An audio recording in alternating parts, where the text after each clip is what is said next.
think we're good. Thanks, Tristan. Thank you. Okay, we're all live. Good. Good evening. Today is August 25th. This is the 4 o'clock Town Council Finance Committee workshop. First order of business is those present. We have the full committee here today. And then we're going to jump right into the workshop. Primary focus is going to be tax increment financing districts. And we have a guest speaker and presenter, Shauna Mueller, who's going to take it away from here. Do you need us to share the screen or? Yeah, I think that, yeah, we've Okay. got it all set up. So thanks. Happy to dive right in. So just for the record, Shauna Mueller from Bernstein Sure, and I've been representing the town on tax increment financing issues for quite a number of years. Many of you know that already. And I'm happy to be here tonight to talk about tax increment financing generally, not any particular application that's before the town. And, you know, part of the purpose of the discussion is to give folks a chance to ask questions. So I'm happy to entertain those during the presentation. As you all may know, tax increment financing is one of those topics that to many people feels mysterious. And so that's the rationale for the title, Demystifying Tax Increment. I have to attribute this title to an economic development director and now in SACO, Denise Clavette came up with this. So. But I think it's a nice way of talking about TIFs because they can feel mysterious, but really once you start talking about them and you have a language to talk about them and some frameworks, then you can understand them and understand, most importantly, how best to use them in your community for positive impacts. So I've been doing tax increment financing work for 15 years for municipalities across the state. And so I've seen a lot of different kinds of creative uses and also have heard a lot of debate about TIFs. And so sometimes that experience is helpful with whatever questions might be on your mind. Don't think that they're, you know, maybe too off the wall. So the next slide just shows what topics I'm intending to cover tonight. So I'll give a little, this is an introduction about what a TIF is really at a very broad level. Then we'll talk a little bit about criteria and program limits under the statute. So there are some restrictions on how broadly this program can be used by a municipality. And then we'll talk about procedures that are required for creating and amending TIF districts. Fourth, we'll talk about different types of TIF districts. And then fifth, we'll talk about credit enhancement agreements. And a lot of folks think that credit enhancement agreements are synonymous with TIF districts, and there's a difference, and it's important to understand the distinction between them. Number 6, we'll talk about how can revenues be spent from TIF districts. The statute has a very long list of categories of ways that TIF revenues can be spent, and we'll go into that in some detail so you can really see the statutory language there. 7, we'll talk about the tax shift benefit, which is my personal favorite topic in TIFs, but it is really the financial power of the TIF for a municipality. And then the last slide is really just to show you what the existing districts are in Scarborough today, and we can answer some questions about that. I can, with the help of some of the town staff as well. So I think we'll get going. So what is a TIF district? This is, there's different ways that people think about it. It's an economic development tool that allows municipalities to capture new property tax value to leverage that new tax revenue for economic development. And I usually describe TIF districts to someone who's new to them by saying you put your arms around an area in your municipality and you freeze the assessed value. And from that point through the term of the TIF district that you set, that increased assessed value will generate tax revenue, and that tax revenue goes to the TIF fund instead of the general fund. All of the taxes paid on that frozen value that was already in place before the district was designated continues to get paid and sent to the general fund. So it's not meant to interfere with your existing budgets and your existing general fund revenue. And that's an important distinction and understanding to have. The original assessed value is the term that we use in the statute to for that frozen value. That's the base value. Some people use that term as well. So you'll hear that a little bit. And then the development program is the required document that describes all the features of a particular TIF district.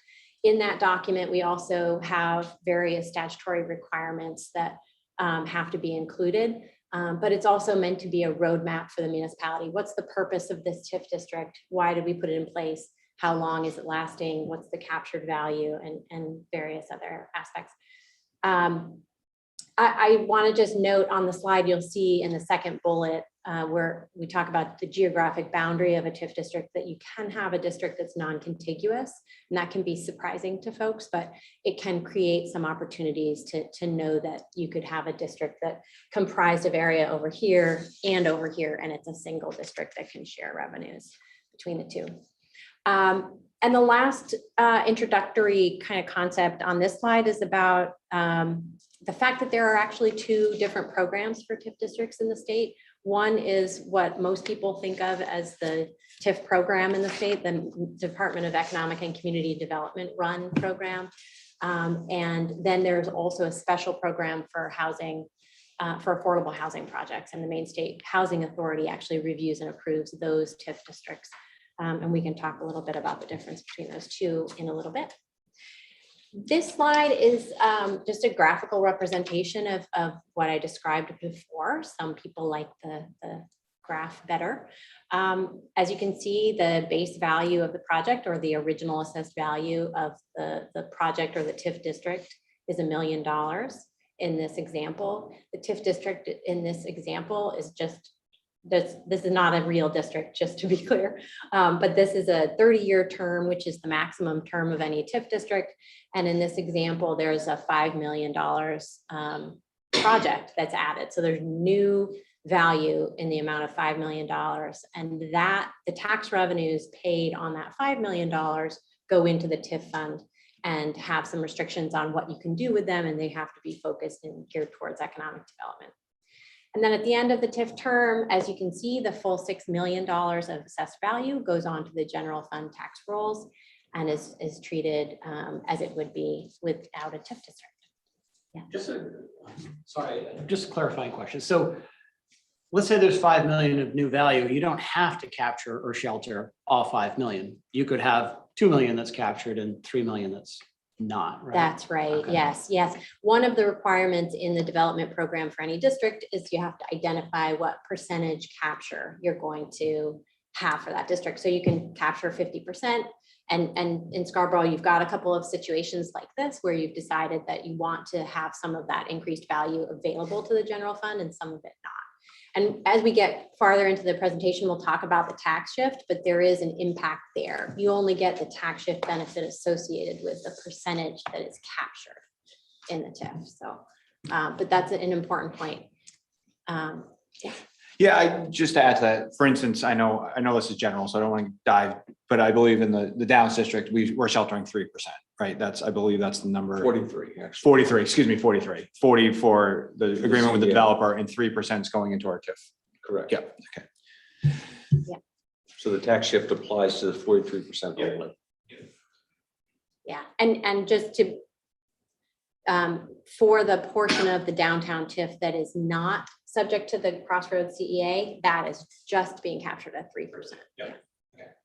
Yeah, that's right. No, I'm happy. I like the back and forth. That is what makes it most useful for you all. So this slide just talks about some of the potential benefits of TIF districts in general.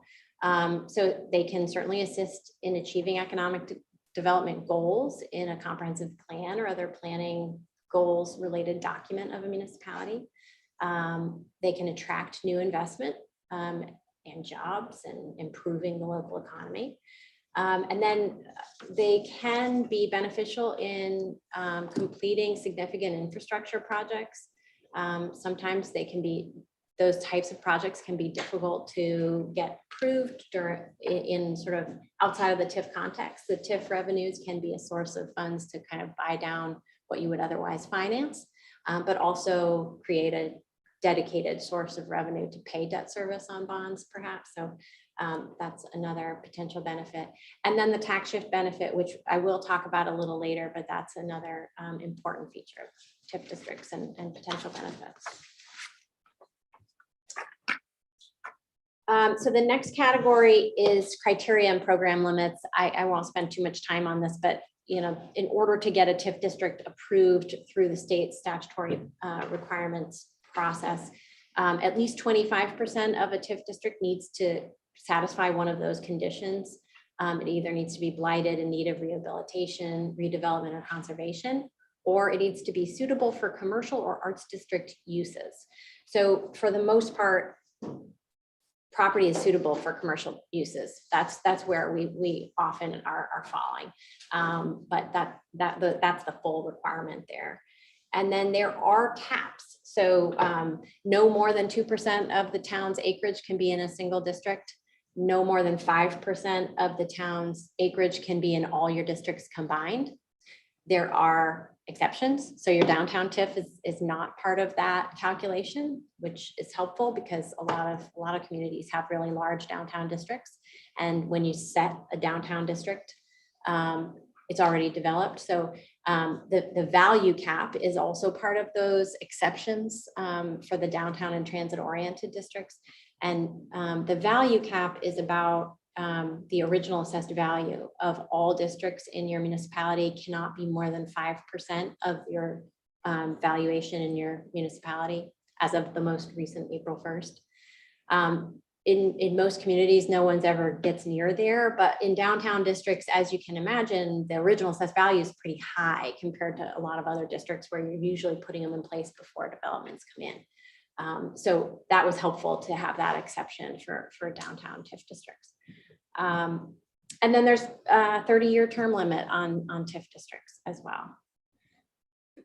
To be anything less than, no more than 30. Can you renew at the end of 30 years? Yeah, that's a good question. If you you can have a TIF district created in a place where another one has expired, but you have a reset original assessed value.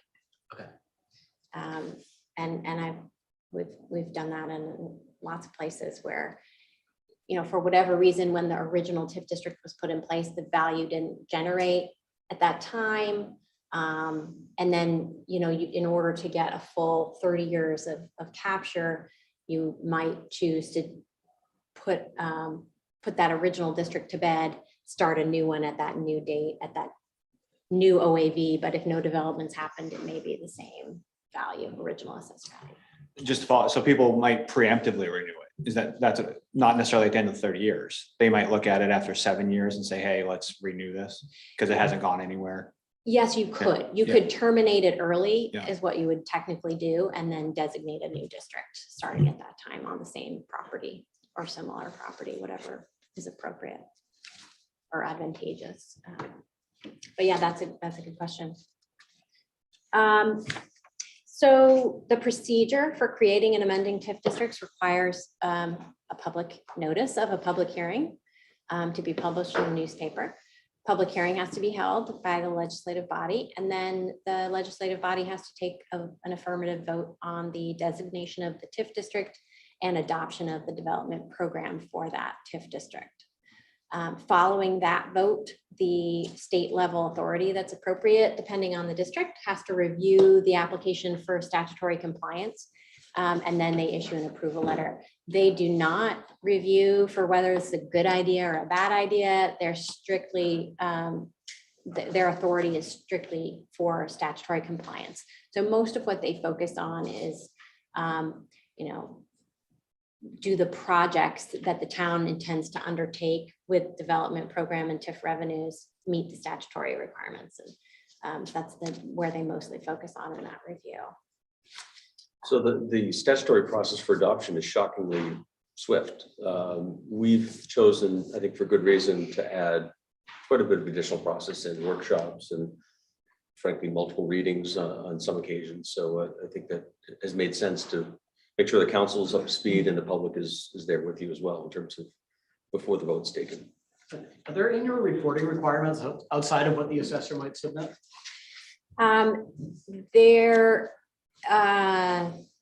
So not to DECD, the Department of Economic and Community Development does not require annual reports. There have been discussions about whether they should or shouldn't over the course of time, and they've just never gotten to. There are around 400 TIF districts in the state.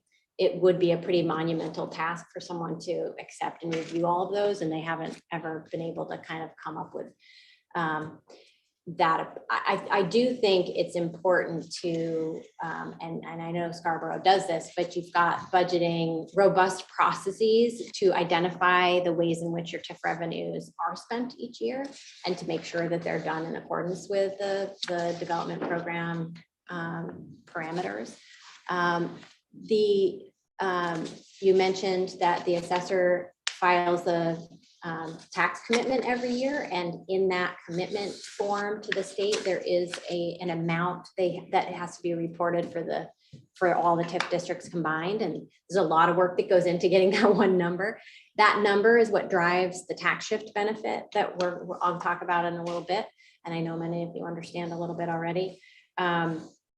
So that process is reviewed by Maine Revenue Services sort of subsequent to the commitment process. And what Maine Revenue Services is looking at is making sure that you're capturing the right amount of revenue in each district according to the district documents, and that in particular, the state wants to ensure that you're not overstating the tax shift benefit and getting some, increased financial benefit than you should be under that documentation. They've really ramped up that over the last 5 years. I think probably around 7 years ago, they weren't really doing it very much, maybe spot checking at one place or another. And it's become very clear that it needs to be done. And so I'm really happy that they're doing that. I don't know if Nick is, but yes, he is. I think it's a really good thing. So that's an improvement, I think, in terms of kind of tracking and having another check on the process. So I also think there are municipalities increasingly creating or resting responsibility in some board or staff person to sort of do a policy level review of the TIF program that you have, looking at all the districts. How are they performing? Are there changes you can make to better take advantage of the program? Is something not working out the way that you really intended, and how can we adjust, or should we do away with them? I know some managers over the course of my practice have called me and said, we're capturing too much. I need room on my general fund. And then there's the opposite situation as well, where you realize you've got a lot of expenditures you're making out of your general fund that you could make out of your TIF fund. And if you were to do that, you would be saving the city or town a lot of money. So I think that's something to think about as the finance committee kind of continues to discuss TIFs in general. So this is the topic on types of TIF districts. So we already did discuss that there's economic development focused TIF districts that are reviewed by the Department of Economic and Community Development. And then there's affordable housing TIF districts, which are arguably also economic development, just to be clear, that the Maine State Housing Authority reviews and approves. And we can talk further to the extent folks would like about why there are two programs. A couple of comments I will just make is that the Maine State Housing Authority's TIF districts are very much geared towards larger scale affordable housing projects that are going through the low-income housing tax credit review process that they have. I'm not aware of any affordable housing TIF districts that are created without credit enhancement agreements. They're always created because you've got a developer coming forward saying we're in need of this additional assistance to make this project happen. And then economic development TIF districts are just a much broader category, and any affordable housing project that would qualify for the Maine State Housing TIF districts could also be an economic development TIF district. Are there different criteria for establishing an affordable housing TIF than what you presented earlier that need to be considered? Yeah, a little bit. So it doesn't have to be suitable for economic development, but it does need to be suitable for housing and affordable housing as defined in the statute. The sort of acreage and valuation are similar, so there's no real difference there. For one of those categories, you don't count affordable housing TIFs towards the totals, and for one they do, and I can't remember which, but they don't make a whole lot of difference in that regard. Where there is difference is the approved project costs that municipalities can pay for with TIF revenues. So in both types of TIF districts, the revenues that are not set aside for credit enhancement agreements, if they exist, can be put towards economic development or housing related expenditures. And the affordable housing TIF statute has a much smaller list of ways that municipalities can use those TIF revenues. That being said, the one category where, and in this presentation, I'm not really focusing on the municipal use of affordable housing TIF revenues, but I can certainly follow up with you on it. One thing that's worth noting there is that to the extent an affordable housing TIF district includes a workforce project, to the extent there are school age kids who are going to be living there, there's an opportunity to put those TIF revenues on the municipal side towards school costs. And that you cannot do with economic development TIF districts. So that's something that some municipalities have really latched on to and have liked to use. Otherwise, it's a much shorter list. So still on the topic of types of TIF districts, this slide talks a little bit more specifically about downtown TIF districts. And of course, the town not too many years ago established the downtown district here. And there is a specific definition in the statute that's up there describing what a downtown is in the eyes of DECD and the legislature. And so we needed to demonstrate in that application that our downtown district met that definition. We also had to comply with the requirement of downtown TIF districts that a downtown redevelopment planning document be created and be guiding the establishment of the TIF district. And so that document is also in existence here and relates to the downtown area. Downtown TIF districts can take a little longer to get approved at the state level because there are other agencies that sort of weigh in to kind of give some feedback. They don't have any authority to say this should be approved or not, but that can take some extra time. And amendments to those districts also take a little extra time because of that additional process and the approval. And you may recall, our downtown TIF applies to roughly 1,000 acres. It's the entirety of the Downs, which is about 500, and then Oak Hill proper, if you will, and the municipal campus. And we have a downtown omnibus district, right? Yes, yes. So as you can see, the third bullet on this slide is addressing omnibus TIF districts. That's not a statutory term. That's sort of the department decided to call these types of districts omnibus about 6 years ago. And it's really districts where there are many parcels or multiple parcels, and the town wants the ability to measure the increment differently for each of the parcels individually. It's really a situation where you want the ability to enter into credit enhancement agreements with individual parcel owners or developers. And so that's the term we use to describe that. Pretty much all area-wide or multiple parcel TIF districts are now being considered to be omnibus TIF districts, but you don't have to. Really the opportunity there is to create a mechanism by which you can locally decide to enter into credit enhancement agreements during the term of the district without going to the state for that approval. It used to be the case that if you wanted to add a credit enhancement agreement to an existing TIF district, you had to do a whole TIF amendment process, which requires DECD approval. With this authority, and it exists in the downtown omnibus district here, the council has you have to still do all the local process that's required anyway for an amendment, but you do have the ultimate authority when the council votes to approve a credit enhancement agreement, and then that's approved and authorized. You don't need the state to weigh in. So do we need to update, if that was to happen, would we need to update the development program that shows the, what, 43% or something? Yeah, we do not. What DECD requires is that we submit copies of executed credit enhancement agreements, and we also submit the approval records of that process. They don't act on it in any way, but they put it in their file, and then it's part of the overall file.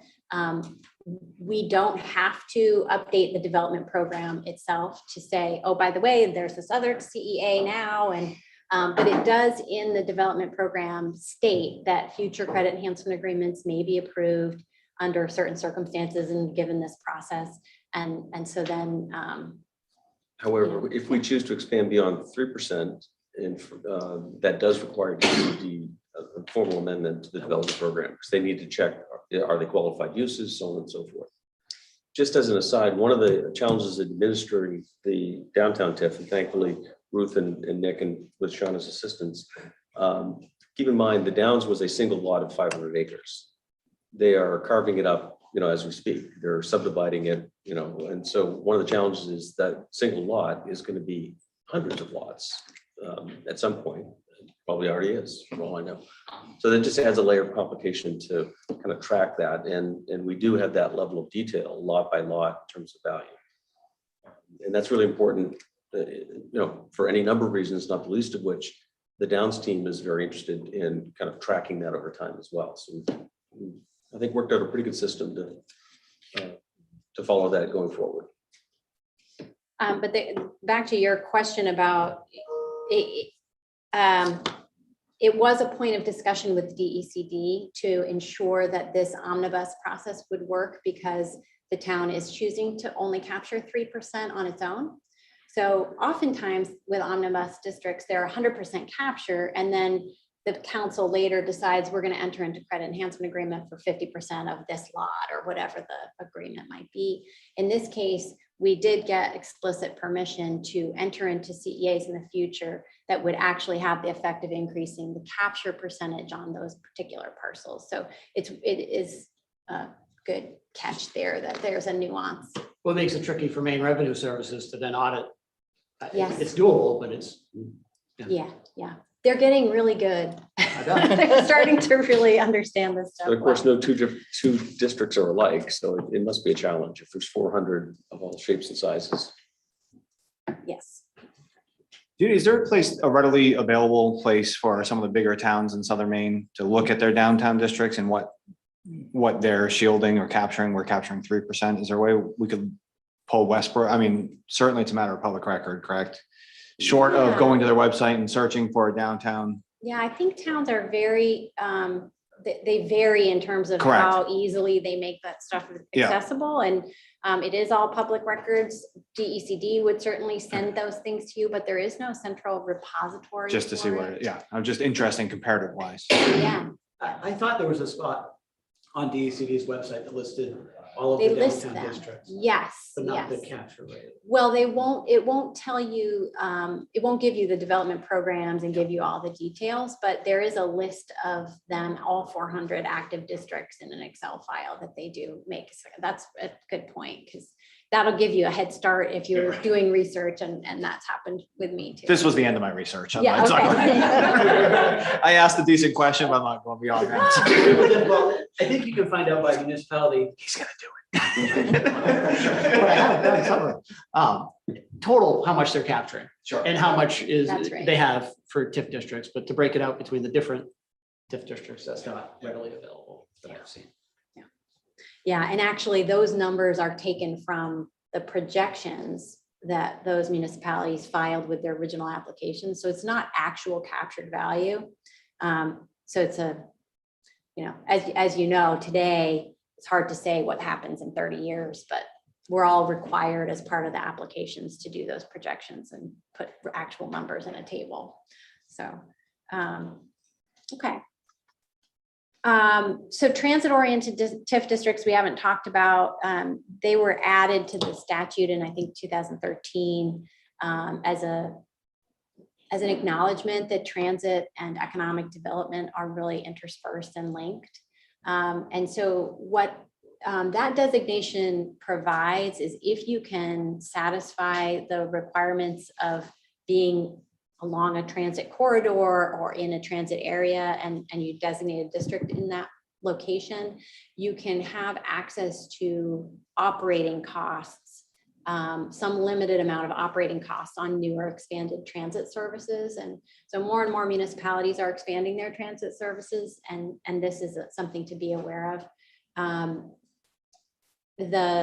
What I'm told is that in the world of transit, capital costs actually are easier to come across. There are more grant programs for capital. It's really the operating costs that make adding expanding service difficult. So that was the thinking at the time, and I've worked on quite a few of those, but obviously limited to communities that might have some transit. So that was that slide. Any questions? Okay. I've already addressed affordable housing TIF districts to some extent. There is, I didn't describe this, but the qualified allocation plan is what the Maine State Housing Authority publishes every year for affordable housing developers who are competing in the LIHTC process, the low income housing federal tax credit program. That plan shows developers what they have to do to compete to get that tax credit. And one of the things you can do to be most competitive and try to achieve the tax credit is to have a municipal affordable housing TIF district. And they assign points.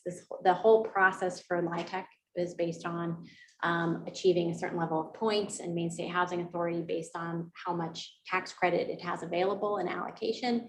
There's a cutoff point of all the development, and if you're over that in your number of points, then you get the tax credit for that year, and if you're not, you don't. So for varying levels of credit enhancement agreements by term of years and percentage reimbursement, you get different levels of points. So that's just something to be aware of, as I know the town has a couple of these kinds of districts, and you may have other proposals come forward. Affordable housing. So I also always put this definition into these kinds of presentations because it can be surprising to some who aren't too experienced with affordable housing that we're not talking about the lowest income in our society. We're talking about a pretty broad section of affordability and what qualifies for an affordable housing TIF district. We've chosen to define it further at 80% of AMI rather than 120. Recently, this discussion of workforce housing, the 120 is generally accepted or viewed as the standard for workforce housing. And I've talked to the Housing Alliance. I think they want to dig into that issue and perhaps come up with a formal definition for your consideration. That is interesting. Okay, so the next slide is about credit enhancement agreements, which we have also talked about a fair bit. Not all TIF districts include credit enhancement agreements. They do not have to. There are quite a few municipalities with TIF districts that are meant to just support their own economic development initiatives and not to provide any direct incentives to developers. There are currently about 400 active TIF districts in the state, and about half of them have at least one credit enhancement agreement. There are also many TIF districts that have lots of credit enhancement agreements within just that one. There's a model that became popular and I think really led into the omnibus TIF district concept, which is business park TIF district. So as a business park is getting created towns are trying to incentivize development in those. There have been quite a few where multiple CEAs were entered into to be fair across the same kind of development. That's all I have on credit enhancement agreements. And then this, oh, of course, So going back to your chart on slide 5, yes. like how would you explain a credit enhancement agreement in that? Is that part of that white box? That's the sheltered captured value, whatever CEA is agreed to, that's what would be kind of in that white box? Yes, yeah, so I would make some portion of that vertical space would be a credit enhancement agreement in the white. You can also, and this, you can be very creative about it, right? So you could do a credit enhancement agreement that's only 5 years or 10 years, and then it goes away and the rest of it goes back into the town side. This example assumes you're capturing 100% of the U value. It doesn't indicate what you're using it for, whether it's CEA or town projects. But that goes back to my 3% question. You corrected me and said, no, we're actually capturing 43%, 44. Not in the whole downtown TIF district, but for the Downs project, we're sheltering 43, 40 for them, quote, and 30 for us. So, but it does go back to that little nuance. Yeah. You're giving me ideas about modifying. Yeah, it. there we go. Thank you. That's what we're here for. So this section is really starting to get into the approved project costs. As they're called project costs in the TIF statute, which can be a little confusing for folks, but this is where you can start to understand the flexibility of the TIF revenues and the ways in which the legislature views what is considered economic development.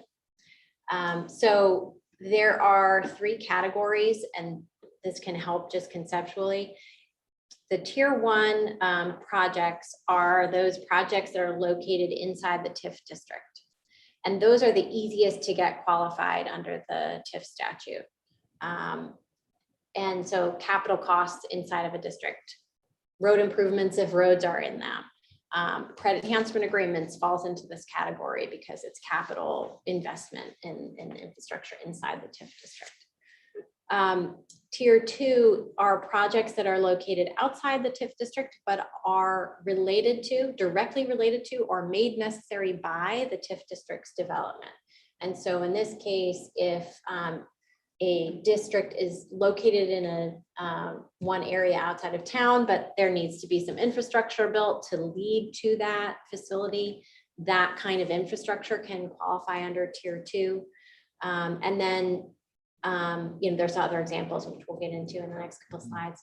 Tier 3 are project costs that are unrelated to the location of the TIF district, and that's where there's a lot of flexibility. This is where you've seen over the course of time, the legislature's added on some categories here to give some more flexibility. So I have a question. Yeah. For Tom, maybe so the tier 2 is an example of that, kind of with the current TMP, how there are some areas outside that are not part of the TIF district, but those road improvements could be drawn from our TIF fund if we had enough. I don't think we have enough today to like use those funds towards those. Possibly, but the TMP reference, I think, is sends you down a bit of the wrong road. The TMP requires private money, a developer to make those investments. But I'm saying if we're being asked to enter an MOU to use town funds, would the TIF funds we have set aside be eligible as a tier 2 use for some of those improvements that aren't directly in the TIF district? Potentially, to the extent that you could make the argument and they would buy it, that those improvements are necessitated by the development that's occurring within the TIF. Okay. So theoretically, yes. In the current instance, we're using impact fees, and that's a whole nother source of raising resources to the same end, right? It's intended to recognize new growth and development has cost, and they ought to pay their fair share.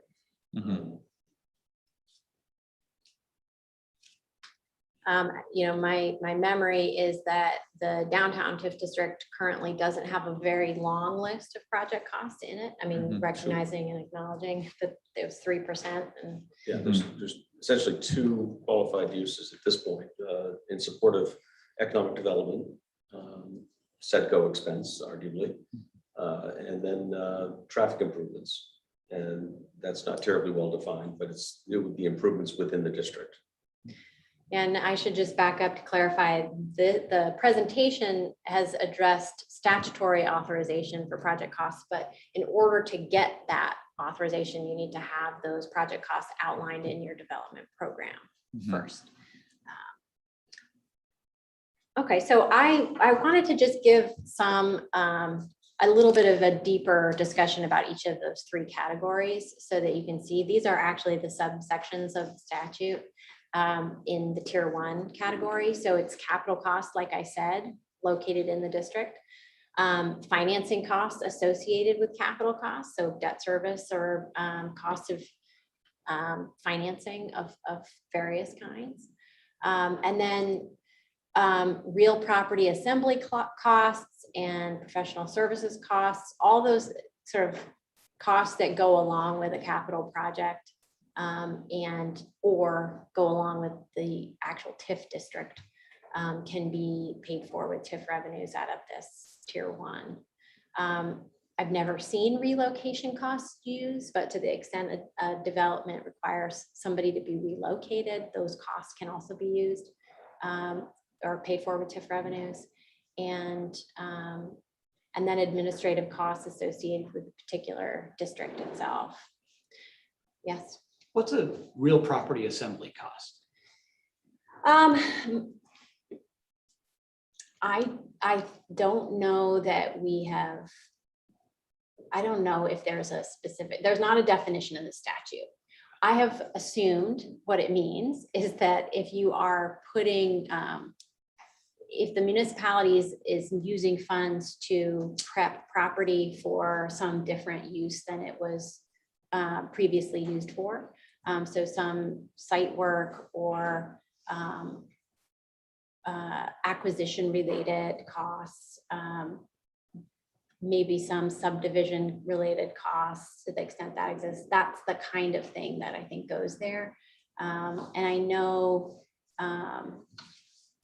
some municipalities have used TIF revenues to acquire property and get it ready for a new developer, put actual TIF revenues into prepping the site for some different use than, whether it's sort of cleanup or just site work. I don't know if there's anyone else who wants to weigh in. Thank you. Okay. Anything else on here? Yeah. Looking at number 5, do municipalities try to get away with more than they should under number 5?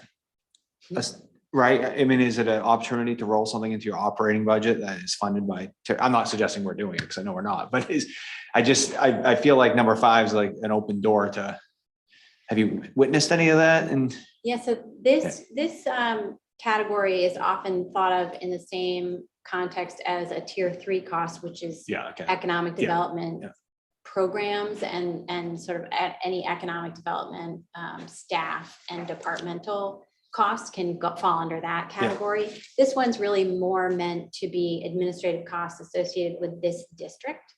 But it is the case a lot of municipalities pay for some portion of the assessor's salary or some folks who are really dedicated to certain responsibilities for each TIF district. And you do have to have some straight-faced argument about what percentage you pick for that kind of thing. I have had, there are folks out there who think this is you have to be careful going down this path, right? Because you'll have TIF revenues available from a particular TIF district that you can use to pay administrative costs of that district. But then that district terminates. right. And then you've got to look to, it's in a sort of tracking challenge. It must be in this tempting to context. just shelter 100% of it and dump that into whatever operating budget you can get away with. Well, Yeah, so it is important. I'm not to- suggesting that we do any of Yeah. this, but I mean, I imagine that it must go I think on. it's fascinating the way your mind. But we could use that for the legal costs and the review and all that process for Oh, that yeah. specific. No, some percentage of my time, Ruth's time. Yeah, sure. Next time Right. could pass the straight face They test. could pass. And the downtown TIF does have a lot of complication. I have a theoretical example that's maybe been coming up in the downtown committee that we've been having, and I'm just curious, would number 5 qualify for use of this fund? So we've talked a little bit, Tom, about who's going to manage the downtown once it's established, and what role could the town potentially play in that management. So if the town has to dedicate resources in managing the downtown, would number 5, would that be in scope of number 5? Like if we needed to set aside, or because of this new development, need to set aside new town resources to effectively manage it and use the TIF funds to do that? I would say possibly. I'm not sure if that directly relates to managing the TIF district. I think an argument could be made. Yeah, I think also in the tier 3 category of economic development costs more generally, that might work there. I think as we go through these tiers, and we asked Shauna to really dig deep so we could really understand what the possibilities are. I think there's probably some easier hits for us here rather than kind of stretching the argument. I think there's some better ways to maximize and be really strategic than really stretching an argument. I think it would be good, just like maybe as a follow-up to this, just to have some examples of things that other towns are doing. That's just kind of like, this is what other people have used these for, just as examples that we can kind of wrap our heads around, because I think this is a good list, but. Yeah, people are creative. You'll see as we go through the proposal, this statute has been modified over the years because there's been some, I would say abuse, but I think people have used it and been liberal in their application, and the legislature said that's not really what we meant, and so they've kind of carved things out, and Scarborough was frankly included in that. This town hall, I'm told, and it's not just urban legend, I think this town hall is partially funded by town center TIF, a small portion, and I think it was that that caused them to close that loophole. No longer can town halls be funded using TIF revenues. Again, it was perfectly legal on the statute at the time, but they've tightened things up over the time. Did I understand you earlier? You did say that it's typical for most omnibus TIFs to be 100% capture rate, right? Most of the TIF districts that I work on are 100% capture. And I think the reason is that there's a tax shift benefit. And so if there are approved project costs that you value and prioritize and want to spend money on, there is a much better deal financially to spend TIF revenues on those than general fund. And so it's really a financial calculation there. Yeah, you're saving 60 cents on the dollar almost by maximizing that. That's one of the things we'll get to here. Which is really why I think we wanted to dig a little deeper into the project costs, is to the extent you can identify things that you're already doing or you intend to do that are focused on economic development and satisfy the statute, there's an opportunity to pay for those in a way that provides financial cost savings. Yeah, I wanted to speak to the question about examples. I feel like I'm surprised if I haven't already shared this with you before, but I may not have. We do have a list of sort of an ongoing list of project cost lists from other development programs across the state. And it has been useful. It's just sort of a brainstorming exercise to I don't think look we've seen through. that. That would be. It's getting very thick. And there's a big qualifier on the front page because, you know, some projects will be authorized and approved under the statute in a certain circumstance and context. And so. And time under a different statute. And exactly in time. But it's just for kind of this exercise of, so I'm gonna send that to you all or through Tom to send to you. Okay. Yeah, and you'll see the last tier 1 is this transit oriented development districts operating costs that we talked about before. Okay, so tier 2 is this directly related to or made necessary by the district costs. They are not located in the district, but they are related to the district. And so you can see that first category is really the types of things that I mentioned before, a road leading to or some other infrastructure needed leading to the development that's happening in the district. And then the second category here are costs of public safety improvements that are related to the establishment of the district. Downtown portage is something that you won't see that term in the statute, but that's what a lot of folks in DECD calls this section. There is a way in which, if you satisfy these requirements, that TIF districts in other parts of your town can produce revenues that you can then send to your downtown TIF district for those uses. A lot of times there's a much longer laundry list of project costs in a development program for a downtown TIF than there might be in other TIF districts in the town. So this has become pretty hard to meet these standards.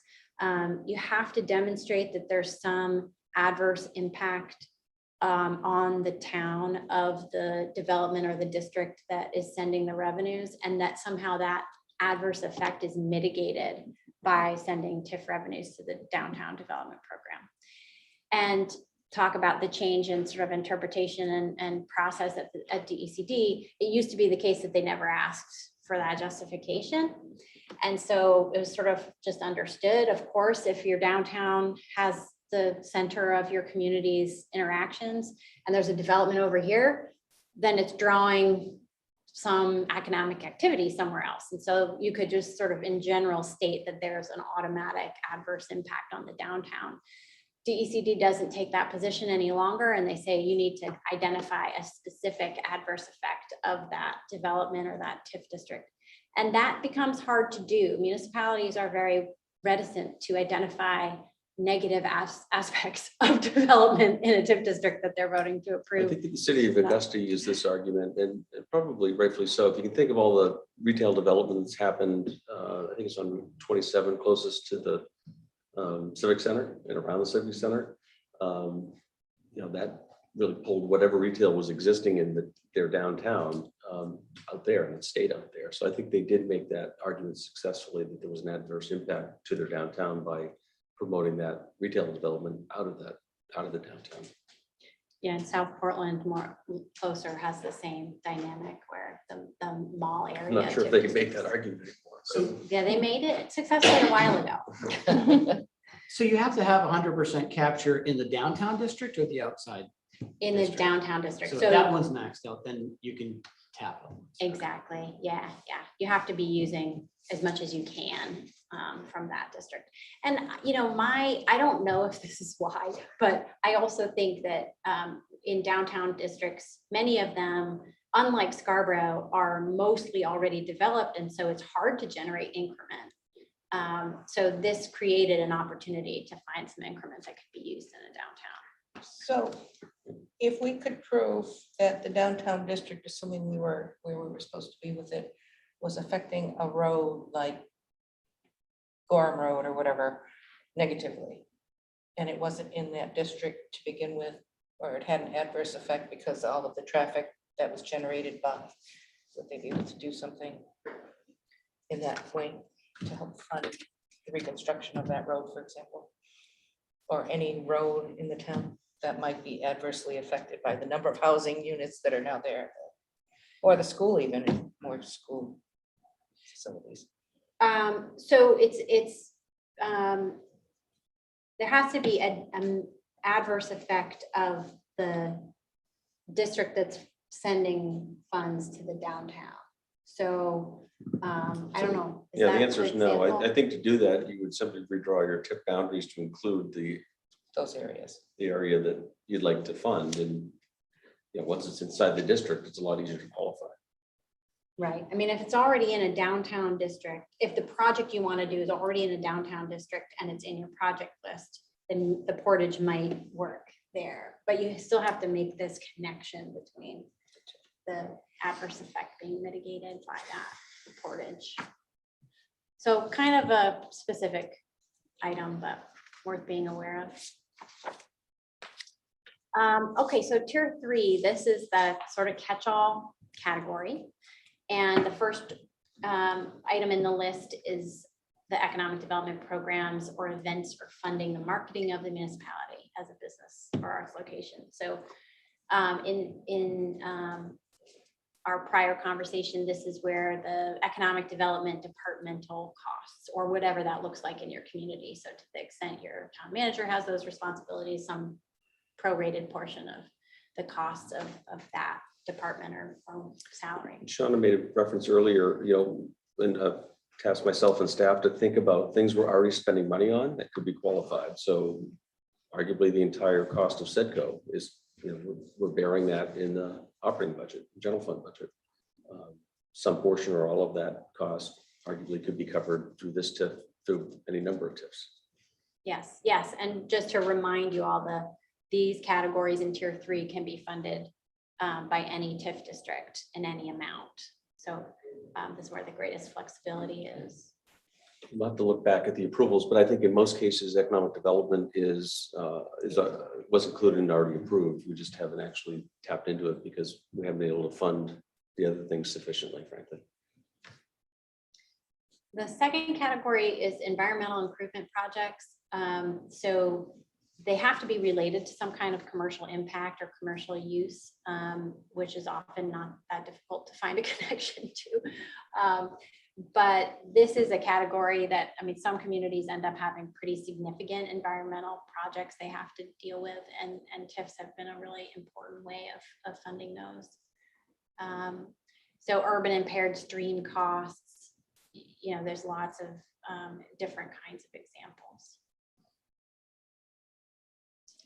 The third category are the establishment of an economic development revolving loan fund or an investment fund, and then also grant programs. So the municipality could establish one of those using TIF revenues and run a loan program for businesses.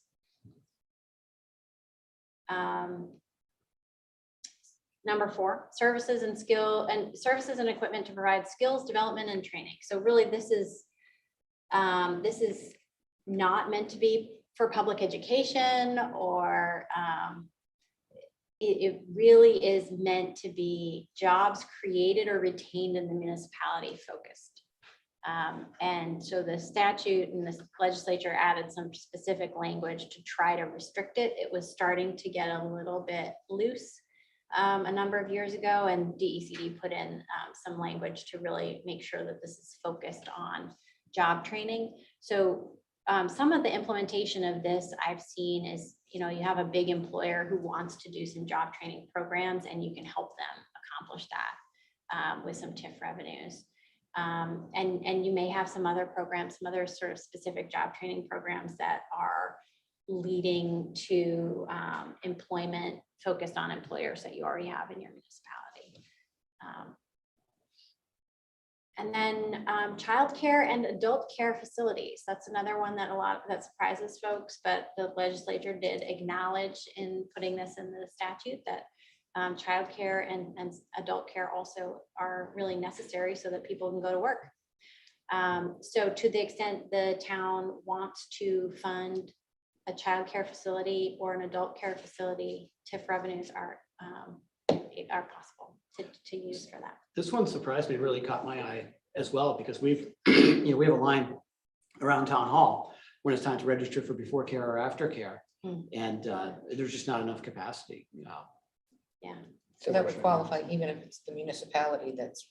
Yeah, it would qualify because of that dynamic of it frees people up to be able to go to their jobs. It's not meant to be an economic development incentive for a facility.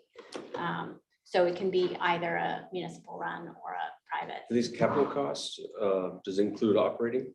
Yeah, so you can see actually, if you read all through, it says this is statutory language, including finance costs and construction, staffing, training, certification, and accreditation. So it has to fall into those categories, but a significant amount of that is staff is, operating costs. This has been in the statute as long as I've been practicing, and I think maybe since it was put in place, I don't know. It's not used very much. Yeah. I think I know of one community that put it in place last June when childcare ended up Yeah. being a real problem for a lot of places. I don't know How how do- easy it was. to solve. Would it qualify as a childcare facility if it's used for multiple uses, including childcare, or how do you define what constitutes a childcare facility versus a place where childcare takes place, but there's other activities happening? Yeah, there was some, I may have to get back to you with a specific answer. There is some discussion about what does quality childcare mean and what does quality adult care mean? And because they really only recently added the adult care piece a couple of years ago, there was a significant amount of discussion around that. To the extent it qualifies as quality childcare to an extent, I think you just have to make sure that the funds are being allocated to that part of the I think I know where you're going with the question. So to the extent that a portion of the building is used for childcare and the remainder is for other purposes, you could certainly cover a percentage, straight face percentage of that capital cost. And then the staffing is very easy to track those costs. So I think there's certainly a way to carve that piece out and qualify very clearly. Would number 4 work for, like, I'm just throwing this out here. If we want to ramp up our police department, the whole jobs creation or training related to that, would that qualify if we wanted to put more people to create more jobs? Or is it just for private? Yeah, I would probably have a conversation with DECD about that. I don't think I've had that question come up. My gut reaction is that they would say that's not private sector Outside. economic development. But I think the statutory language really is focused on jobs created or retained in the municipality. And I mean, public jobs are doing that too. So we can make an argument. Well, I just know that we have a hard time hiring people. So Tier 2, you can. I think under tier 2, you could do that. I feel like tier 2 would, qualify for that. right? Well, tier 2 is capital costs. Oh, it's So, only capital. This is Yeah. operating capital. Okay. Yeah. Okay. I mean, we have to make that. Oh, we want to hire 5 more police people. We got to train them, blah, blah, blah. That would be a huge process. Yeah. We can ask the question for sure. You ready for the next? Yes, Oh, I beg your pardon. yeah, trails. So trails was added to the statute not too many years ago, and it was an acknowledgement that a lot of Maine's economic development relates to people being on recreational trails. It's not just for residential use and has a lot of benefits to businesses. So you have to have a connection that you can make to economic development some way or another, but all the related costs of maintenance and capital costs of trails, acquisition of property can be paid for with TIF revenues. So there's a number of snowmobile trails in northern Maine paid for with TIF revenues. So like the Eastern Trail, That's right, where I think we have some town funds, and some other funds allocated for a project that's coming up. Mhm. Would downtown TIF revenues potentially be eligible to help support that project? I don't see why, I mean, as long as it's added to the development program list, I don't see why not. There is a line in the sand about parks. Parks are not, you cannot fund with TIF revenues, but trails that have a significant economic development potential do. And sort of the two arguments you can make to connect to economic development is, are you getting people to and from work on those trails? And are you having tourists come and use those trails and then therefore increasing business activity? So to the extent that works as rationales for that trail, then I think that would work. So continuing in tier 3 onto the next slide, newer expanded transit services is also listed in tier 3. So it doesn't have to be related to the TIF district. And then fisheries and wildlife or marine resources projects are listed explicitly. I have seen just a handful of those. And then number 9, this was a problem in the same year. Public safety facilities and the broadband and fiber optics expansion projects were added to the statute. And so they're both number 9. Someday they'll fix that. But public safety facilities, so there was some negotiation in the discussion around adding this item. So you've got this sort of clunky not to exceed 15% of the captured assessed value of the development district. The reason that this came forward is because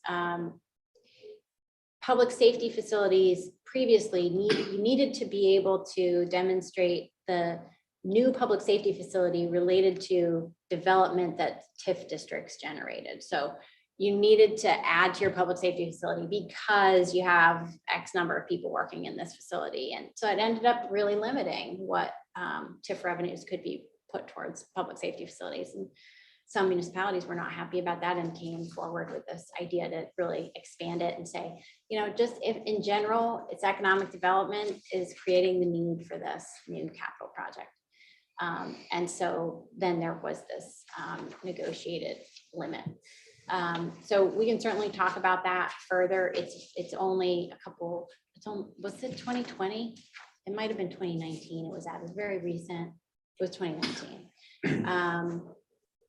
And then broadband and fiber optics, again, it's very limited. I don't know that it works at all here because it only would apply to,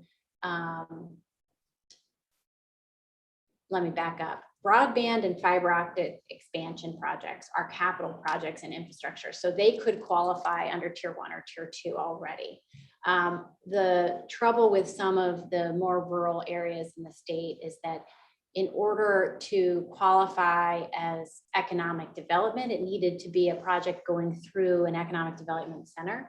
And if there's no business there yet, there's no way to qualify under the statute. So the argument came forward that, you know, even if it's just residential areas, we should still be able to use TIF revenues on it because of the, if we build it, they will come concept. So it's really limited to areas that are considered to be unserved by the Connect Maine Authority.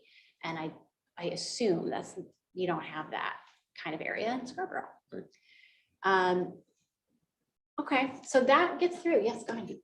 Just to get back to the public safety facilities. We obviously just built a new public safety facility. Mm-hmm. We're paying debt service on it. Mm-hmm. Do you think a portion of that would qualify under this new rule? So that would require us to, we'd have to look at it. I haven't looked at it closely.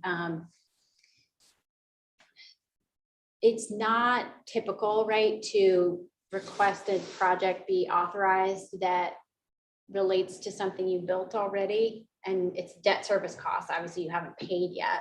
So it has happened before that DECD adds a project and including financing costs of such project after the bond has been issued and the project's been built. So I think it's worth, if you choose to kind of pursue it, I think it's worth pursuing and finding out if DECD is amenable to doing that. We'd have to make the argument that economic development is the reason for the facility having to be built, or at least to some extent, some prorated portion of the need was based on increased economic development in the town. And then we have to overlay this limitation on top, but I think that's worth it. And it's a significant debt service cost that the town has. And we certainly built it with future growth in mind. So I think you could make an argument that some portion of that building cost did plan for the future and meets the definition. And it was probably built right around the time that all of this was, or approved, right around the time that went into effect. So we may not have been aware of it. That's right. I think it was right around the time. And then nothing's happened since 2019. So. Right. So I threw in tier 4 at the very bottom of the slide. All it says is this language of the cost of constructing or improving facilities or buildings that are leased by either a state government or a municipal government, and they're located in a downtown TIF district. Don't know where, I mean, we've talked about this provision before, and it has very, very seldomly used. I don't know of any place it has been used. Well, it came to mind because we were talking about the community center, and in fact, we went down the road of the downtown TIF specifically for this purpose, to kind of keep this option open, if you will. And the discussions that we've had that have kind of ended were on a lease basis. So, and that's not by chance. That was done purposely to see if this provision of the statute could be used to cover some or all of that lease expense. I think it's worth pursuing further. Does quasi-municipal count? What do you mean quasi-municipal? Well, I'm just wondering if the library's construction, blah, blah, blah, might qualify here, or some portion of it. It's the lease the lease aspect is the We can start defining. leasing it. Does We the can start town charging lease them. it? Well, does the town leases it from somebody else. So in this In that scenario. scenario. Right, so it would be the town's lease expense could be covered by, Somebody else owns the property. Oh, so like the Yeah. hub would, if it were, or someone else, builds a building, we lease it from them, we pay Right. the lease cost with these funds.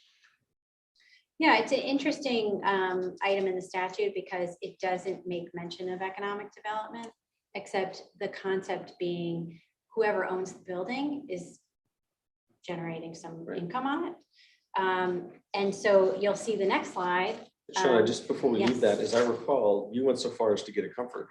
You inquired to DCD about the community center specifically, or maybe you didn't name it, and I think you did get a comfort letter or some sort of acknowledgement Yeah. back. I wouldn't call it a comfort letter, but I thought.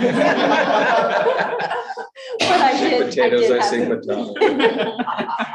But I did, not to be too contradictory, but I did have a conversation about it because we were really, wanting to go down the path potentially for that purpose. And I'll tell you my hesitation about it on the next slide is there's another section of the statute that talks about unauthorized project costs. And on it is recreation centers and athletic centers. And so that's why I wanted to ask the question. And, we got some positive feedback about this after making this case about it actually is economic development for a business owner, the landlord. So yes, but I haven't used it anywhere else and I'm not aware of anyone else ever using it. And I don't know why it's in the statute. I could do some legislative research, but I haven't done so. Yeah, not just as a business itself, but the developer has held this facility up as a really important catalyst for their downtown and kind of their overall mixed-use project. So I think there's an argument that probably could be pieced together there. We could also argue, like, to attract commercial businesses, having something like that is critical for people. Particularly if there's a childcare. Yeah. And adult care component. There you go. associated. Well, I think the childcare is clear. But that's what threw me for a loop is reading these exclusions, right? I'm like, Yeah. wow. It's very specific. But if you do it this way, then it's okay. It just seems contradictory. Yeah, I mean, and that's why we had the conversations. And I do think because of all of these other factors about how it could be central and be an attribute for the business development overall, that there's a better connection to economic development than, your run-of-the-mill recreation center by a municipality. So I think there's still a path worth exploring here. I think our past conversations, it was a bit rich for our blood. At least that was my impression. But there's some opportunity there. Great. Yeah, so the next slide talks about how you can fund these project costs once they're in your development program project list. And obviously credit enhancement agreements is something we've talked about. You can pay for debt service using municipal TIF revenue. So we've talked about that a little bit. And then most often the case, TIF revenues are accumulated year to year. They can sit in the fund and you can apply them like they're a reserve fund later. So sometimes you can avoid debt service costs that you might otherwise, or financing costs you might otherwise incur. So in a situation like the downtown where we're not bringing in all that much today, but we expect it to grow rapidly. If there was an improvement or something like a childcare center that we wanted to make happen sooner, we could issue bonds for it. Yeah. And then use the TIF revenues to pay for that over the rest of the life. Yeah, I've had this question come up a fair bit, which is that the answer to your question is yes.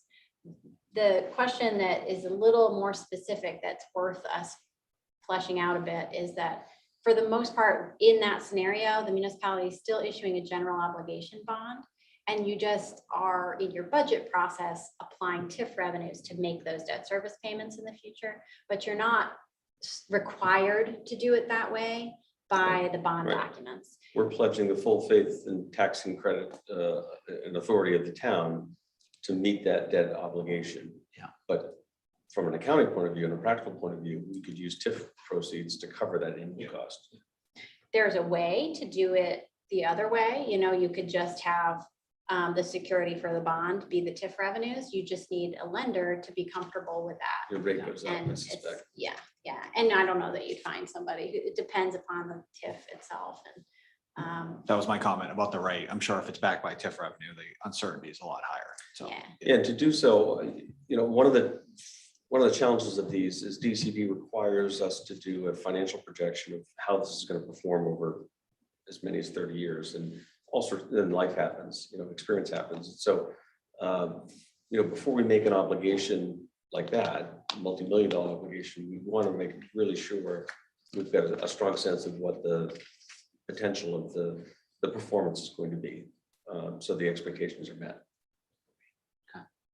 But it's a great, these are nuances that we appreciate. For the general public, I think you could simplify it to say, we've got a ready source of revenue to cover this debt. So it's not being paid for by current taxpayers. We need to have to simplify the argument, I think. Right. great. Okay, so the next section of the presentation is tax shifts. We got there finally. You're buried somewhere. I just nudged it. We need to get Okay, so TIF districts are sheltering or shielding what is captured in that TIF district from the municipality's state valuation. And as you probably know, your state valuation, the equalized value of the municipality, and it's used by the state to calculate your subsidies, your state education subsidy, your county tax obligation, as well as your state revenue sharing subsidy. And the theory of this is that as you have more value in your municipality, you have a better ability to pay for stuff on your own, you need less subsidy, and you can pay more tax to the county. And so that's the way in which state valuation factors into those formulas. There's lots of other things that factor into some of them too, but state valuation is a factor and has a real impact on the community through those factors. So the state valuation is always, it's different than what Nick will show as the true valuation of, 100% valuation of the town. So the state will do a number of things, including removing sheltered value through this process, adjust it accordingly. But they'll also bring you up, I believe, in certain cases.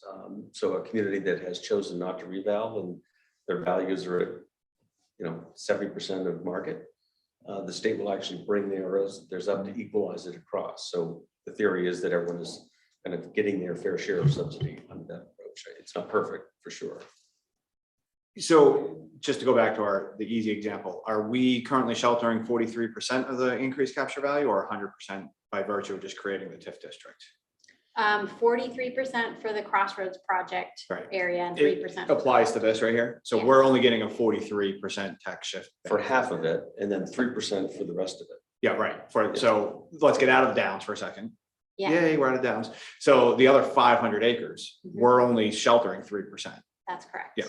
So this quote benefit, we've chosen to take 3% of the benefit so far. Correct. Okay. And at the time you made that decision, we were minimal receiver and those benefits were far less than they are today. And that's really the point that we want to leave you with today. Yeah, I mean, and the other point about the equalization process for state valuation that just might be useful to know is that means that we're really talking about value from 2 or 3 years ago that is relevant to today's subsidy calculations or tax calculations. But let's talk a little bit more about those 3 categories. So general purpose aid for education. There's a mill rate that's applied to all municipalities to get to, the town's contribution to education. And then from there, there's the essential programs and services budget that's calculated by all sorts of inputs. And what the town contribution does not cover, the state is meant to cover. And that mill rate is calculated based on what the state has available. And there's quite a complex set of inputs into this calculation. But in general, the higher the state valuation, the more funds need to be raised locally. They actually are now using the most recent 3 years of state valuations averaged together instead of the most recent state valuation in these calculations. So I'll get into the minimum receiver stuff in a minute, but there is a feature of the calculation for general purpose aid that says to the extent you have a significant amount of special education costs, you may get bumped up in terms of your subsidy from the state without regard to what your state valuation is. And to the extent you're in that category, and Scarborough's been in that category, then your state valuation is really not playing a role in your aid calculation. And so we'll get into that a little bit more, but that's really important for this discussion. County taxes is another category. So county taxes, the formula is very simple. It's your state valuation is driving the percentage of the total county budget that the town is paying compared to all the other towns in the county. And so the idea here is that if your state valuation is higher, you're going to have a larger share of that budget that you're responsible for. And then revenue sharing. There are lots of different inputs into that formula as well. But again, the most recent state valuation is a factor in that. And so the higher your state valuation, the lower your revenue sharing would otherwise be. So let's move to the dollar sign. So this is the graphic that shows another way of talking about the tax shift is to say that for every new tax dollar that's paid to Scarborough on a new piece of property, some percentage of that gets lost over time to these tax shifts because you're losing subsidies and you're adding costs with regard to the county tax. And so I run these calculations for all my clients where I'm doing TIF work, and it's different everywhere, a little bit different everywhere. And that's because of all the other inputs that go into these calculations and depending what county you're in and all sorts of things.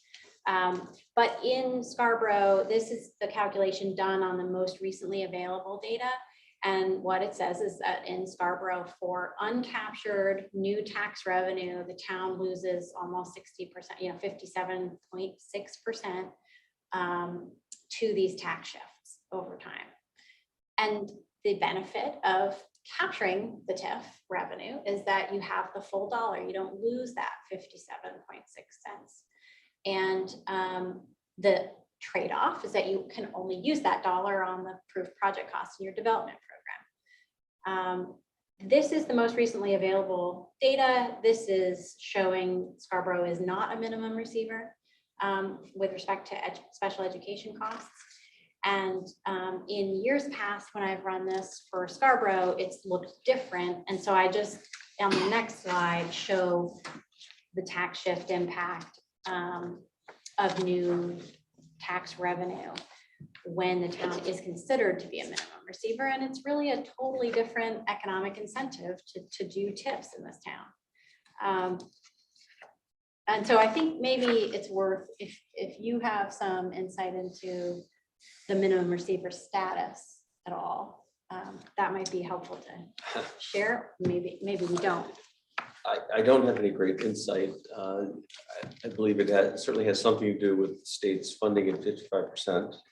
And clearly it also has something to do with our performance relative to others, if you will. I guess one of my cautionary notes, and I don't know the answer to it, is we kind of miraculously came out of it so quickly. I wonder how quickly we can go back into it. So it looks fairly good right now, but if we make decisions based on that, and all of a sudden we revert back to minimum receiver status, all of a sudden those benefits look quite a bit different. So can you go back to the, Liam, can you go back one slide? So this is March, marginal tax dollars, so it's each additional, Yeah. right? And so ironically, I guess, because we're out of minimum receivership, we now have a pretty large disincentive to grow anywhere that's not a TIF district. It's not captured. That's not captured. Because right? I think it's maybe more accurate to say you have more of an incentive to grow in TIF districts because you Okay. still have a net benefit. You know, Yeah. you still have 42 new cents. But yes,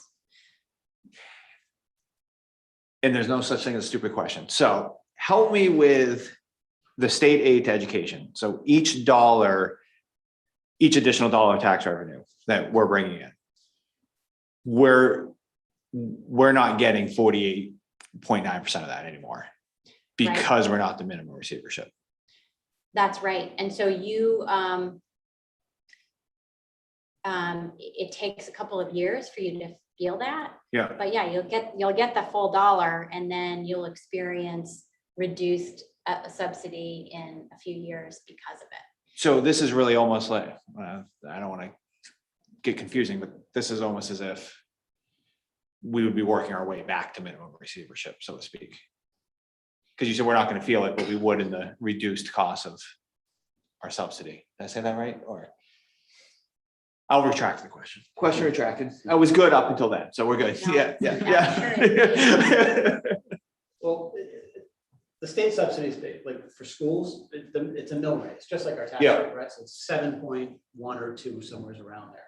So that times our state valuation or the average of the last 3 years Is what we're, is what we're gonna pay for our portion of the essential services program. yeah, okay. We might choose to pay extra as well. And then the state's gonna pay the rest. Gotcha. Yep. So as long as our value times 7.2 or whatever the rate is more than what we spend on special ed, then we're not minimum receivers. And we're kind of on the line there. We're not that, it kind of depends what we spend on special ed and whether that rate changes. Yeah, right. If we're no longer funding at 55% of the governors, then we could come in or out. That makes sense. But you see why this scenario causes most communities are in this range, right? Of shelter benefits being significant. It makes the credit enhancement discussions easier. It makes the discussions of town TIF projects easier too, because there's a way that we're leaving money on the table by not sheltering it. Is effectively what's happening. Yeah, so to just carry that forward. So there's a benefit to sheltering no matter what. It's a big benefit when we're not minimum receivers, and it's a relatively, I don't want to say small, it's like almost 10%, but it's a much smaller benefit when we are minimum receivers. And so we're coming out of, if we assume the trajectory continues, which I understand that we might oscillate back and forth in a couple of years because of these unknowns. But if the trajectory continues, we're looking at a shift in the mindset of where the money is going, so to speak. And Tom, I get, and I'm not agreeing, I get, so your argument would be, hey, if we do something in a TIF district, right, we're sheltering that, so that's 100% of our revenue, or 100% of the revenue. So in theory, if you gave 40% back, it would still be ahead of any development that is outside the TIF district. Is that the? Essentially, yeah. And I'm not advocating for that, but what I'm saying is that's what we're looking at. We're looking at the benefit in a sheltered TIF district is so large, you could give some of it up, so to speak, and it'd still be ahead of the rest of the town. I don't know about you, I'd rather get a full dollar than 40. Oh, me too. I'm just trying to wrap my brain. Yeah. To play our example here, right? So let's say you have $1 of growth outside of the downtown TIF. Yeah. Right? You're gonna get 57.6%. No, I'm sorry, you're gonna keep 42. Right, we're gonna get 42 cents. Yeah. Now, let's say you have $1 of growth in the downs. Well, you're gonna give 40% back to the downs, but you're gonna still have 60% to play with. Now, that 60% that you're playing with, you're gonna lose 57.6% to the state unless you find ways To spend, because To right now we're spend not, it. we're- And because the right now we're low-hanging not fruit- doing. the low-hanging fruit is to use these dollars to cover costs that we're already paying for. Correct. That's the easiest argument. And so I guess my final point is. But it also, I'm sorry, but it also gives you an ability to do something new with no cost to the existing taxpayers. Correct. But as of right now, we're not leveraging any of this. We're leveraging 3% of this. No, that's the big takeaway, is that I think we need to be far more strategic and thoughtful about using this to our advantage, and we haven't historically. And that doesn't mean giving up CAs. That just means we can if we shelter, we take that 3% and up it to, let's say, 20%, allocate those for appropriate projects, then we're getting a lot more bang for the buck. Yeah. And just add that there have been communities who take a position on credit enhancement agreement negotiations, that they should be tax shift neutral. Yeah. So, you aim for that 57% max on credit enhancement agreement percentages. That assumes, like we were saying, that you're able to capture the full 100% and use the other portion on project costs for the municipality. But that's and it changes year to year in all communities by some degree, not quite as much as minimum receiver versus not. But in the credit enhancement discussion, it could be, it's overly simplistic, but to capture 100% of the value, and you could give 57% back without costing you anything, if you will, through a CEA. Not under the current conditions with only. No, withholding but 3%. that's how many communities are able to kind of justify, and frankly, they go through quite quickly. we have the potential to be in a better position inside a TIF district. Right. Financially. Yeah. If we capture. And Right, that's where my whole, we captured only 3% 3 years ago, and it seems to make less sense now. I think And that it didn't make a ton of sense then. Well, the council at the time, there were some very different opinions on council, and what prevailed were the existing taxpayers need to see some relief, and so they wanted a good chunk of that new tax dollar to come back to the general fund. Well, and that's legitimate, correct? I mean, that's a legitimate concern, because that is money that isn't going towards the general fund. So if we up that 3% to 10% or 20%, that would be taking the top line of the revenue stream out of the general fund. So, And the good news is we don't have enough runtime on this TIF that we've become accustomed. There's not a ton of money that's been flowing to the general fund yet. Yeah, So the sooner we make that shift, Yeah. the pain will be negligible, because we just haven't become accustomed to those revenues. Right. They don't exist. So And even better if the costs that are in your general fund budget are just getting. you just shift it over to your the, right, TIF paid for by the budget. TIF, correct. You don't see the revenue loss, but you see the Yes. expense being covered by another Right, source. let's have said 60 grand of Sedco be covered by this year. The shift is all there. Yeah. So I wanted to talk a minute in terms of next steps for this discussion. I know there's been some interest to have some sort of discussion at the council level. Do you think it makes sense to have staff come back with maybe, it seems like there might be general consensus to increase how much we capture. Maybe come back with some suggestions, working with, Sean can give some examples of opportunities we might have. Maybe that could be the focus of the council level meeting, is going through some of those. Yeah, my initial input, and this is first of all, this was great. Yeah, So this was great. my initial input would be start at step 6 for a full council meeting. And because I think this is where we're all, or slide 6, the tax, to me, I think where we've lost the body is the tax shift benefit. And so I would suggest, if we're just brainstorming, hey, if we're gonna bring this to all 6 or 7 of us, I'm not saying the previous stuff, I mean, we all need to hear that, but I know what we're all keenly interested in is we're trying to understand how the math works. So that would be. Perhaps that's we my could only convene concern. a full council workshop, you're right, encourage them to look at this presentation, Right. certainly provide this. That was my point, assuming And- they watch what but we just went through. Jump ahead to the final, Yeah. handful of slides. And then the other part of that is staff being prepared with some discussion around what are some potential uses that qualify under the statute and ideally that we're already paying for. And maybe even some forward-looking stuff. And that would be really helpful for what John Anderson was asking for. Can we identify, Mhm. can we play that pretend game that do we have these 1 to 3 things we could fund out of sheltering TIF and how would that benefit the bottom line? Thank you so much, Sean. You're welcome. Yes, This This is very is great. helpful. Every time I read the slides, it's a complex topic, and I pick up on another nuance every time I look at it, so it was very helpful. I know that there's another meeting immediately following this. We had one other discussion topic on our workshop today. Do you guys want to go there, or do you want to defer it to our next regular meeting? Could we start it and maybe go for like, I don't know, Paul, how long? I'm you cool. want to go? I can keep going. Let's go. Because then we have the rules and policy meeting Yes. in 2 weeks, so we could also We could pick it up there. too. Mhm. Okay, so I'll introduce it. This came about, this year during the budget order, we put some guidance in there. Should state funding for general purpose aid exceed what we had budgeted, we wanted to split the difference. So, half of it would go towards reducing the tax rate and half of it would go towards the capital reserve fund. And through discussions with you two and staff, we wanted to explore the possibility of, should we make some of this stuff automatic? Should we have policies in place where, because I think to our own wits, we're never going to build reserve funds for different things. We're always going to be tempted to, set the tax rate as low as possible.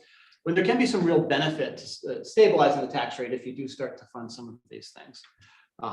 So I just wanted to start the discussion. One opportunity was for, to the extent general purpose aid exceeds our budget, we could put it into a reserve program and we could have a policy for that. And a couple others that came up were, through the budget process, we assume a certain amount of valuation growth. And we're always wrong, as we should be. But is there another way? Could we say, okay, we'll assume, long-term average for that growth, and then to the extent that it's better, can some of those funds be earmarked for a rate stabilization fund or something along those lines? And I think we had a couple other examples as well. It's something we seemed generally interested in pursuing, but we're not, I guess, exactly clear what the right next step would be.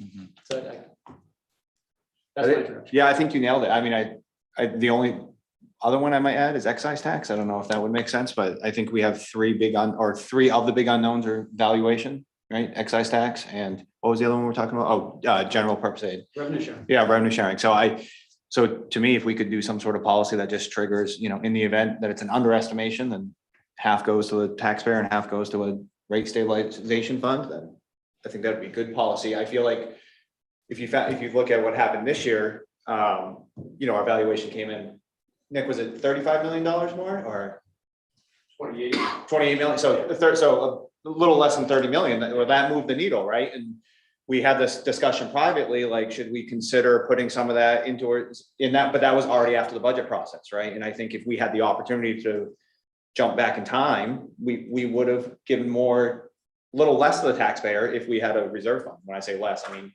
maybe the increase was 1.2%. So I'll do it. Let's do it. So, Yeah, can I vote on it? No. so do you see it as a standalone policy or incorporating it into our fiscal and capital policy, which is pretty beefy? I think we should consider incorporating it in there. I mean, I'm supportive of this approach. Like, I think we do need to find a way to say, because essentially what we're saying, right, is we're making some estimates at budget time.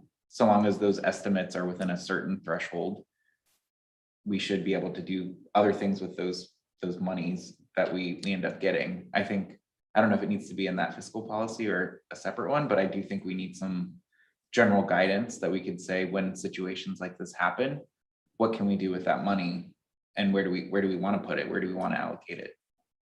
And I think we won't have many decisions, right? I think we would say, hey, it's either in a tax stabilization rate, Yeah. or it just goes down Or it just gets directly to the taxpayer, Yeah. or some combination of both. Or capital reserve, I mean, there's Yeah. any number of reserve accounts you can consider. Mhm. I would recommend you actually have a separate standalone policy. I think it might be challenging to commingle that with the fiscal policy. But we can think about that further. You're talking about good news in all cases, right? Where Mhm. we exceed, there's the possibility of it going the other way as well. Yeah. So But to the extent you have money in a rate stabilization Right. fund, then you Okay. probably And should. remember, in all these cases where revenues exceed what we planned on, the good news is it becomes fund balance, and we know that we're inadequate in fund balance. So Mhm. Well, are we inadequate though? I think, aren't we right at our we're policy? marginal. We're at it, Our just under 12 policy is million. at the right? lower end. So yes, we're just meeting our policy, which is at the lower end. But so like this year, we had a couple nice surprises. It went, rather than increasing the unassigned fund balance, we reduced the tax rate. Right, so there's another illustrative point of what just, right, none of that went to fund balance at all. Right. And I'm just simply making the point that it's not the worst thing in the world that we Yeah. build our fund balance. Right. Mhm. Right. Well, then, so maybe there's a fund balance and a tax stabilization, right, and then the taxpayer. Or is that getting too complicated? Tax stabilization would be considered unassigned fund balance, That's right? what I consider. Okay, so you'd be Oh, it would building be. it that way. Okay. The So- reserve account would be You could make it assigned. Yeah, we can assign an account though, right? I mean, You could reserve a portion of your fund balance to be a stabilization fund if you wanted to. So is it unassigned or? You would make it, it would become assigned or committed. I'm not sure It which one is, it is, but yeah, I feel like I want to assign it. We could though. We can assign it. right. We could designate it and keep it off to the side. Well, yeah, right. The other one we've talked about and started to fund is some sort of capital equipment or capital projects reserve account, which is, I think, a laudable goal. The more we can put into a capital reserve account, the less we need to bond Bond, yeah. for capital projects. So I haven't done a lot of research on this. I don't know what other communities are doing. I suspect you might. You might as well.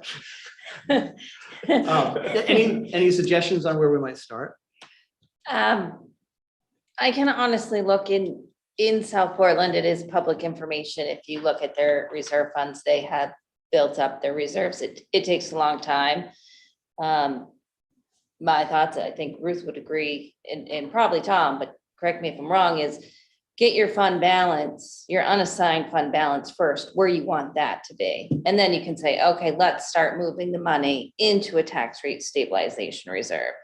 Build up that fund balance so you're comfortable, and then start moving, a snow reserve or a fire truck reserve. I mean, you can come up with lots of different examples. And if you look at the financial statements for a lot of communities, they will have those funds separate, or they could be committed or assigned in the general fund. I wonder if maybe it would just be good to take this year as a hypothetical year of what happened and just kind of map out different things of what we could have done with those funds, including like, do we need to put some towards fund balance? Would we want to put some towards a different thing just to kind of see what it would look like? I need to like visualize and The see challenge what it- is this year is an aberration in my Yeah. view. I've never, in my 30+ years of doing this, been confronted with good news aplenty at the end of the budget process. And so But I mean, we're likely with some of the ARPA funding, we could be in a similar situation this year and next. Right? I mean, nobody should have a crystal ball, but we also have the Higas Parkway payment coming off the books soon. So I could be wrong, but I feel like within the next 2 or 3 years, or 1 or 2 years. yeah, ARPA's not going to touch your budget at all. So I think you'll know very clearly, you'll be making the decision as to where that money, what the uses are. And I don't necessarily expect that it'll be funneled through your, Well, not Your the budget. operating budget, but it might be something we would have appropriated, or, right? I mean, no, we need to have that discussion. yeah, sure. We haven't which worked it is- through. It's definitely not time to do that, but. The other piece is, unless things have changed, state revenue sharing, you can't really put it into a reserve fund. It can only be used to reduce your property taxes overall. So, I mean, we might get extra money, but we'll use that next year to reduce our All right, taxes. so I see. That's So kind of a- that policy is not needed for revenue sharing, Right. is what I'm hearing, because it has to go towards. And then the same thing with educational subsidy, we can't use it to buy a plow truck. We can only use it towards the school department. So that kind of limits us a little bit, but on the other hand, we use the school department's operating budgets to determine what our fund balance should be. So, you know, there's a. And a lot of this is predicated on whether the council's taken final action on the budget, that you've fixed the amount we need to raise. Right? If we know before, you have the ability to modify that presumably. But if it's done after, I suppose there's ways to undo that and We could decide to also, raise a different amount. we could always start small and start with the valuation scenario. Well, And and see how it that's works. actually an active policy that I think needs Mhm. some work. That's my point, So that would be a good place. because we have that formula we're using. But the We're not valuation, using, but we have a policy. that- the valuation is a good one. You know, the tax rate is a function of two numbers. The amount that you decide that we need to raise through the budget approval process and what the assessor determines is the full value of the town. So if you've already set one of those variables, he can't put his thumb on the scale and change the valuation. That is what it is. So it's a timing issue in many respects. Yeah, I don't think I have any suggestion, and I think that we're in the period of incredible growth in the town, and I think we're using a policy that was crafted 6 years ago that Fair is enough. assuming that it's 2012. So that's the way I was looking at this. Yeah. Yeah, so I think the valuation is a different than these other things. These Yeah. are external sources of money, if you will. Two from the state and one, and the excise frankly is something we typically look at and are the beneficiaries in the fourth quarter of the year. We know that we're gonna be ending the year with far more than we budgeted, as opposed to these other ones are typically at the front end of the budget, right? As we enter into a new fiscal year. So they're different, and therefore I don't know that you want to commingle them all into the same policy. So John, how do you feel about the next rules and policy? We take on the valuation policy. I think that's a good idea. And then maybe the next finance committee meeting, we can look at some possibilities or alternatives that other communities might do for Mhm. rate stabilization or capital reserve funding. And I think that's a good point where all this triggers after you've satisfied your unassigned fund balance target.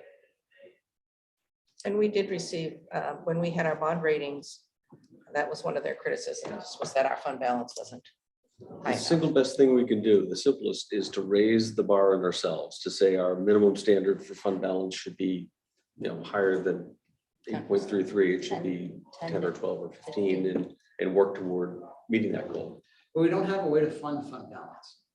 We don't budget for it, We can other than putting. stop tax reducing the elsewhere. taxes and let this go to fund balance. That's what we do. Okay. And then maybe that's the policy. These are choices. Can we set a date for the council workshop with Shauna? Can we do that? Or, Shauna, is that possible, or is that Sure, happy to. first meeting in October? I'm open. I'm just thinking, I know that we have the First next, Wednesday in I believe we're gonna have the next 2 meetings. I think our September meetings are pretty much booked. Mhm. Yeah, we'll need some time to think through what are. And I also don't want to potential. overshadow if the downtown committee is gonna give us a report out.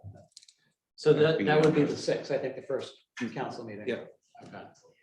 So let's tentatively plan on a workshop, 6 PM, 5:30. 5:30 before the council meeting. Is that okay, Shauna? Yeah. A little that's- extra time, but it's That's always great. needed. An hour workshops for these type of things, always. Go over, yeah. Great. Yeah.